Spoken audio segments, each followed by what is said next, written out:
Hello, everyone, and welcome. This is our long versus short day. These two different hands, well, same hands, are what we are going to be creating today. So if you'd like to take a look, stay tuned.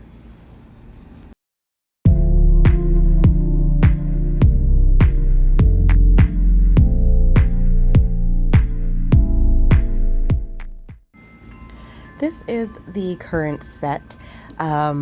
This one, I thought I broke my natural nail underneath, so instead of recording a video, well, I did record a video. I made it separate on how I take it off, detach, just to make sure nothing happened. I did split this one here as well, and on my thumb, I jammed that one pretty hard, so yeah, we have some issues going on. The very first thing I'm going to do is take off these gems. For this, I did use iGel Beauty jewelry gel, but I'm just taking a pair of old nippers, and it looks aggressive, but I'm actually being extremely careful. You can poke and cut yourself if you're not careful. So, just take your time, do it right, and everything will be okay. I also do remove every single small caviar bead. And I do this to be sure that my drill bits don't get damaged. Forgive the ums. I never really write out a script when I do this. It's just a freestyle voiceover. So again, I'm going to do this on both hands. I really wanted to do a long versus short. Sometimes you see a long nail design and you want it on short nails, but you don't know what it's going to look like. Or you see a short nail design and you want it on long nails and you're not going to know what it's look like. So I thought this would be a fun little series. So I'm going to take my carbide safety bit, medium grit, and I'm just going to remove all of the color and all of the coating. I'm going to go around the cuticle, make sure everything is smooth, and continue with this on both hands.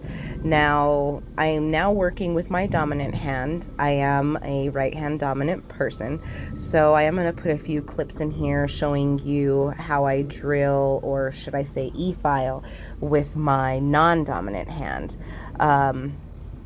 It is quite different. I move from different positions and such, but I've quite learned really well how to make sure that my e-file works properly when using my non-dominant hand. So yeah, again, I'm just going to remove all of the coating. If I see any lifting, I'm going to remove that as well. I was very lucky with this. There was actually no lifting that occurred due to my proper preparation for this set originally. And now we're actually going to move on to my dominant hand. You can kind of see here, I did, take off as much as I could, but I did want to show you. I rest my hands for, stability on my dust collector, and then I just hold it the best way I can, making sure to be absolutely careful to remove all of the product, as well as not hurt my skin, my nail bed, my natural nail. And so that's basically what I'm doing here, just making sure I get the majority of it off. But now I'm going to actually switch to my sanding band to get closer around the cuticles and to actually remove all of the prior coating. And of course, it takes time learning how to do your own hand. Your non-dominant hand, working with your non-dominant hand. But once you get the hang of it, it is quite worth it. Practice makes perfect. So once I had actually put my dust collector away and didn't feel like putting it back out, I had forgotten to do my other hand. So I'm just doing the same thing, going through, removing all the prior coating, kind of etching up towards that cuticle so we can move on. And this is what they look like once they're all all the prior coating is removed. My natural nail is still really adhered to the other nails, and there's no lifting, no nothing occurring. So you can kind of see that we still have a really nice structure. These were actually Gel X style or Appraise style press-ons that I added, that I used builder gel to attach, or builder in a bottle to attach. Now I have this missing corner on my dominant hand from over filing. Even though I've been doing this for a while, it does happen. So I'm going to take my personal mixture of natural nail builder and just a detail brush, and I'm just going to kind of brush that on there to kind of give it some more to give me my corner back so I can file it correctly. Now I'm going to go in with my dehydrator. I did cure that. I haven't filed that area, but now I'm going to go in with my primer. And I'm just going to do that on the nails that have not been replaced. So my thumb and my pointer finger on the right hand aren't going to need any primer. But I do put it on the rest just to be sure that I'm not having any adhesion problems. And then we're just going to move on to the next step. I don't use too much primer, but I do like to make sure that I massage it into the nail really well to create that proper adhesion. We're going to go in with my Uno Strong Base Coat. This is one of my favorites. It is a soak off, but it takes a while to soak off. So I rarely soak it off, but I do like a thick layer of this.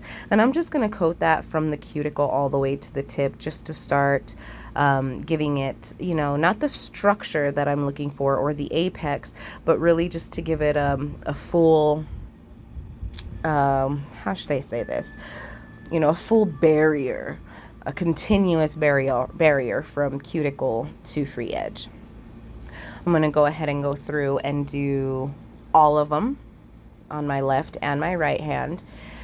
Well, on my left hand first, and then once I've got them all coated, I'm just going to go over them again really quickly to make sure it all smoothed out properly and is working well.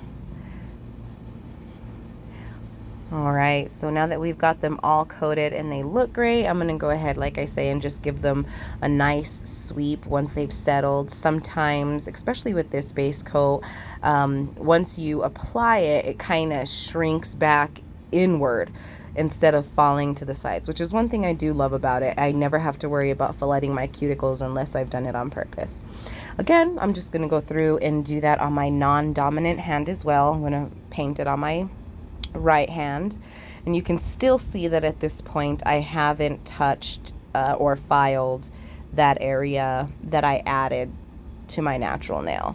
And I did this for a couple of reasons. Mainly, at the moment I didn't really need to, and I wanted to do all my filing at one time. They are going to be covered, so I'm not really looking for perfection as far as that is concerned. Perfection needs to be there in everything else.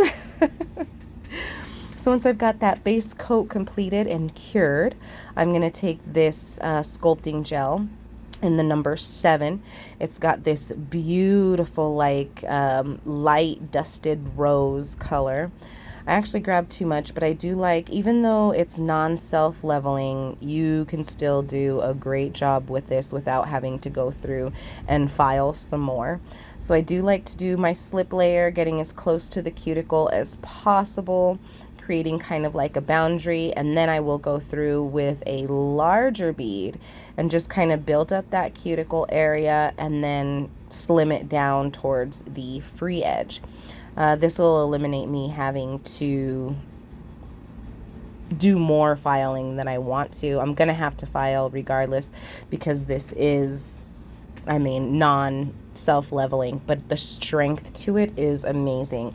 It's like a fiber gel, but it's not a fiber gel. And that's why I like to use this. It just adds a lot of strength. So I'm going to go ahead and do those on all of my nails, the same process, and then we're going to move on to my next hand.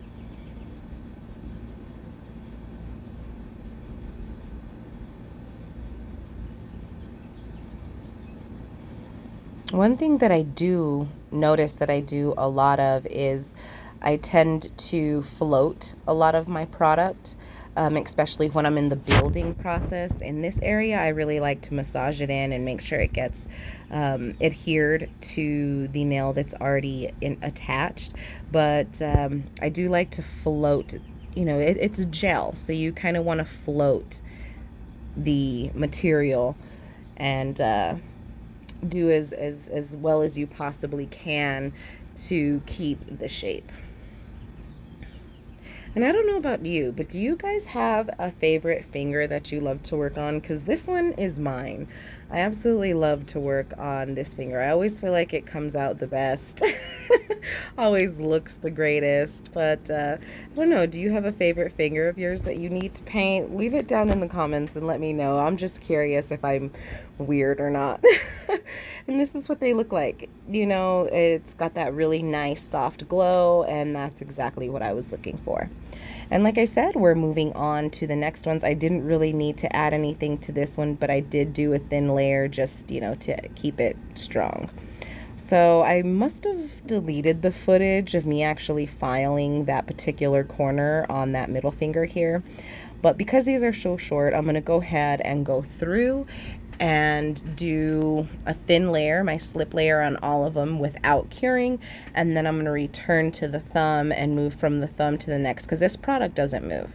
And this is where I'm giving it more strength and building up that cuticle area. And for this one, like I said, I didn't do much because I had already had to take it off and repair the nail. But now I'm just going around the cuticle area and then kind of floating it up toward the free edge. And this process, I think, works beautifully for me. You're not going to see me doing any of the filing and cuticle work in this video because I'm very particular on myself and it takes so much time. So I'm just leaving it out. You guys didn't need, it's already, you know, almost a 30-minute video. Recording time was a lot. So this is what they're looking like. You could see the structure is there. They are going to be filed. So even though the structure doesn't look perfect, I decided I wanted a stiletto on this pinky because we are doing a full bling nail, as you saw. So again, I did all my shaping and filing off camera, and now I'm going to go in with this Venalisa base coat and just do a really thin layer. And then I'm going to cure that, and then I'm going to add these flakes. Now, I love these flakes. I think every nail tech needs to have them. You can leave them like this, kind of like a rocky look, you know, separated look, but that's not the look I was going for. And then when you actually massage it and brush it up and down, you kind of get more of an aurora, and it looks more like a full design rather than just the flakes. So now I take my iGel Beauty No Wipe Jewelry Gel, and I'm going to do a nice thin layer for the whole nail. And then we are just going to get started with placing our Swarovskis. So I went ahead and brought it in closer. I probably should have done it a different way just so it didn't look so fuzzy for you guys.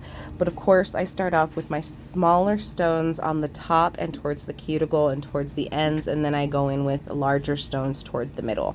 Now, I did want this to be a full bling nail, but I didn't want it to be a full bling nail.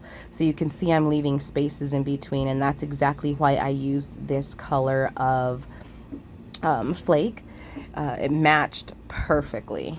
It came out exactly the way I wanted it to. So now I'm just adding stones where I see fit, making it symmetrical. It ended up being 3 rows. And I'm also going to show you on the sides where I don't put the rhinestones, or should I say crystals in this case. I don't put the crystals all the way to the edge. You can see right there. And I do that because you're looking at the top of it right now. It doesn't distort the shape of the nail. So now that I've got all of them on there, I'm going to move them all around until I see fit, and then I'm going to go ahead and give it a cure. That's what I love about iGel Beauty Jewelry Gel. Then I'm going to cure that for 60, well no, I flash cured it for 30 seconds. I'm going to take my Poochiez Nails top coat, and I'm using this top coat for a few reasons. It is probably my favorite, and it's got quite a leveling to it. So when I put it between the stones and give it some time and just move around and kind of slowly go around all of them, it kind of levels around them all. So I don't know if I show you, but I do go through and I kind of add it in the middle and just kind of stroke around each stone as best that I can without covering the stones. I flash cure that for, I believe it's 10 seconds, and then I go in with a second coat. And I'm going to do that same thing on the right hand. And I wish I would have done my left like I did this one. I started with the stones in the middle and then went to the outer edge, so that way it wouldn't run into my cuticles. But you know, you live, you learn, and you figure out what's best. So now that we've got both of those cured, we're going to move on to the rest. I'm going to take my detail brush, and I'm using the Chai Tea Latte color, the same one from the last design, because I am so into this peachy color right now, and I still wanted my design to semi-match my toes since I'm not ready to get rid of them yet. I'll go ahead and take my detail brush, go around the cuticle, clip my fingers back, and I do this because I have really deep like sidewalls. I have pockets, not pockets, I don't know, I forget, but sidewalls, and so I want to get them out of the way, so that way when I go through and paint, and it's less risk of me actually running into my skin. And I use the detailer brush all the way past where my free edge would be, and I do that to keep the shape of my nail, make sure I'm doing thin coats, and also to make sure it just looks super slick and there are no issues. Now I'm going to go ahead and do my thumb. I'm really only showing you this one hand because at this point I still hadn't really decided what my design was fully going to be yet. I just knew what products I wanted to use. So I don't think I'm actually really going to show much of the right hand being done, but I do think I throw some little snippets in there. So I'm going to go in with the second coat, and with this one I just use the brush. I would use what I would normally use to paint a nail, and see, I didn't hold my sidewalls back there, so I got a little bit on the skin, but I'll just remove that before I move on to the next nail and before I cure. And I love the second coat. The second coat just kind of brings it all in, and it's like, yes. So I did the second coat on the other 3 fingers, and now I'm moving on to the middle finger, doing the same thing. I kind of had an idea to use the Flakes, and at first I was going to do half this color and then half the Flakes and leave the tip a bit more on the sheer side, but I didn't, and I kind of wish I had. And that's okay, you know, we live and we learn. So I'm just going to do this thin coat, this first thin coat, and then once that is cured, I'm going to go ahead and varnish these flakes into the tip.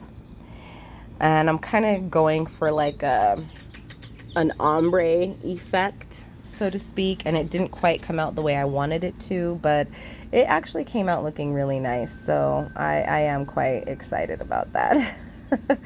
And once that's varnished in the way I want it to be, I am going to go in and take that same color that I had been using, do my cuticle area, and then you're going to see me brush it a little up the nail with just an oval art brush after I use my detailer. And now this one is my oval art brush, and now I'm just going to kind of bring that color up just a little bit more and add a little more in there, so I can go in now with my ombre brush and bring that up even more.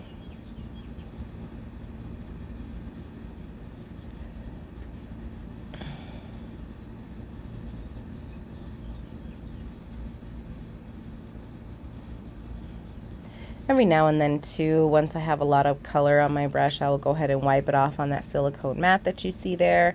And again, I'm just going to continue brushing upward, and this is what it looks like. It's not too bad. It's actually kind of cute. I do wish I had worked on it just a little bit more, but you know, you live and learn.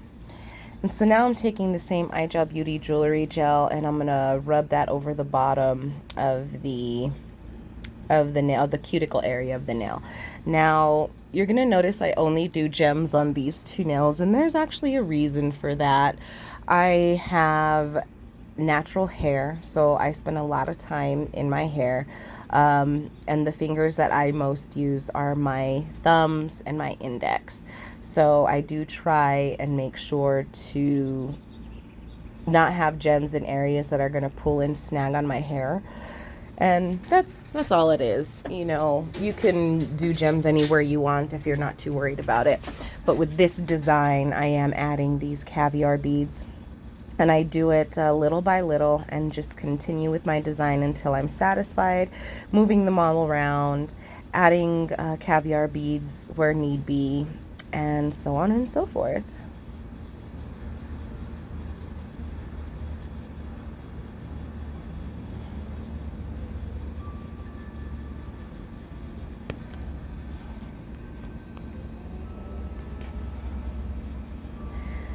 And again, I do go from larger in the middle to smaller on the sides. Of course, adding my caviar beads in between, I find it a lot easier to add them as you go rather than adding them afterwards and having to really mess around with it and get them in there. But I'll take the end of my rhinestone tool, and I will move that into place where I like it. And once I see how it's going, I'll add in the other missing parts just to make it look entirely complete. All right, I'm going to go ahead and give that a cure, and now we're going to move into our top coat, and this is the same top coat. This design is just a tad bit easier to top coat because, I mean, it's, you know, not the whole nail, and you never want to get them on your Swarovskis or on any rhinestone that you use. You want to try and keep as much of that shine as possible. And basically all I'm doing with my detailer here is going through and really sealing in those beads, even around the cuticle. But I just don't go on top of it. You know, that's really, it's not a good thing. You don't want that. You want to keep all of that shine.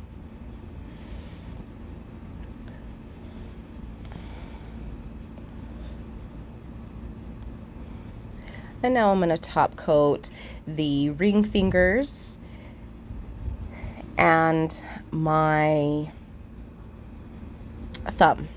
And I'm doing, oh, and my pointer finger. I'm just going to top coat everything at this point. I do apologize.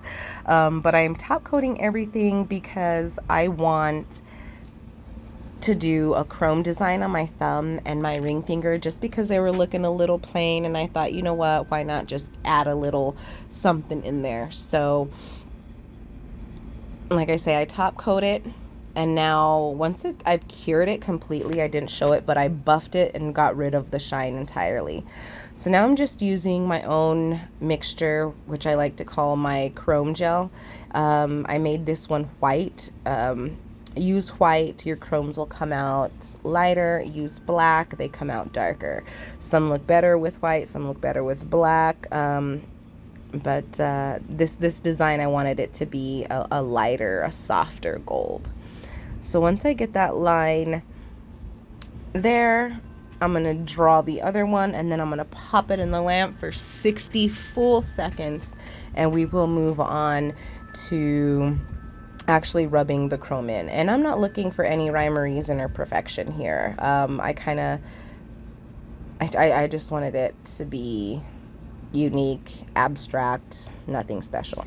So you're going to see here how little chrome powder I need with this product. I love it.